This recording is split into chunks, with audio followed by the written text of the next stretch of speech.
Texas does have a huge number of convention delegates, and WFAA senior political reporter Jason Whiteley is here with just how critical they will be in this process. Jason? Teresa, critical indeed. Tonight we do know the Harris campaign is already reaching out to those 273 delegates right here in the state, asking for support. It's really kind of a straw poll just to see where Texans stand right now.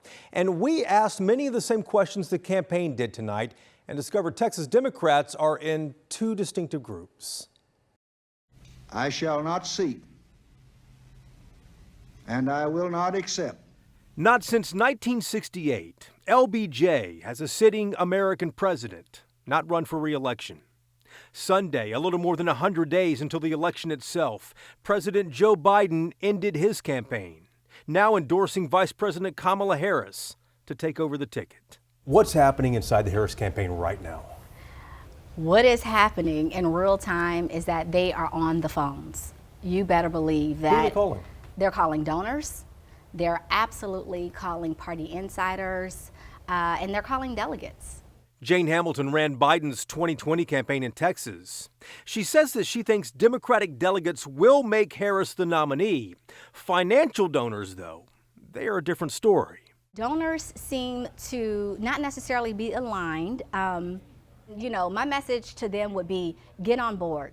Donors aren't alone, though. Several Democrats told us they expect more candidates to emerge challenging Harris. There's a perception among some Democrats, as well as the general voting public, that Kamala Harris cannot beat Donald Trump, and that she doesn't really have a big record as vice president. I believe people will unite at the end, but there is still some hesitancy from some elements in the Democratic Party whether Kamala Harris is the best candidate to beat Donald Trump in November. Still, though, for the first time in weeks, Texas Democrats have a renewed sense of optimism. As soon as the news broke, what kind of text messages were you getting?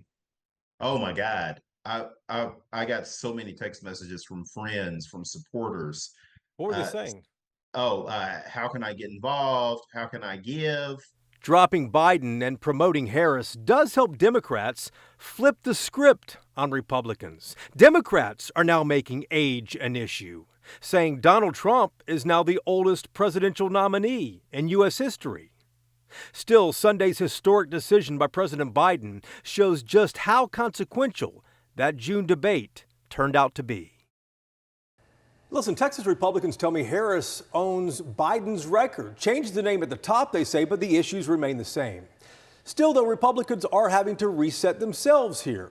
Ted Cruz sent an email to Texas reporters tonight, canceling a news conference in Houston he had scheduled for tomorrow morning. He was going to discuss a new bill in the Senate. A few minutes later, the Cruz campaign sent out a brand new email invite to a new press conference at the same time.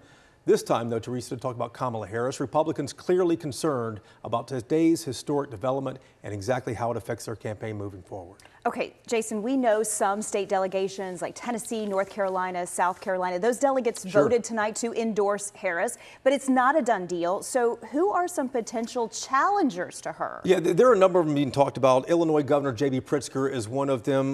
Joe Manchin is another that has been discussed out there. U.S. Senator Raphael Warnock from Georgia is another one. The next 24 to 72 hours are really going to be instrumental in determining whether Harris can lock up that support or whether another candidate emerges. If she does lock up the support, she's going to quickly have to pick a vice presidential nominee. Who do you believe that could potentially be? Well, I've been asking that as well, too. Does she have to do it quickly, or was this something that would happen at the convention like Donald Trump did? And there are a number of people out there. There are 5 Democratic governors being discussed out there. The ones that I keep hearing, this is an unofficial list here, the ones I keep hearing emerging to the top: Kentucky Governor Andy Beshear, Pennsylvania Governor Josh Shapiro, and North Carolina Governor Roy Cooper as well. Those are 3. Who knows what else is going into this? I'll tell you this, the Harris campaign, though, the brand new Harris campaign, is not going to be getting any sleep tonight.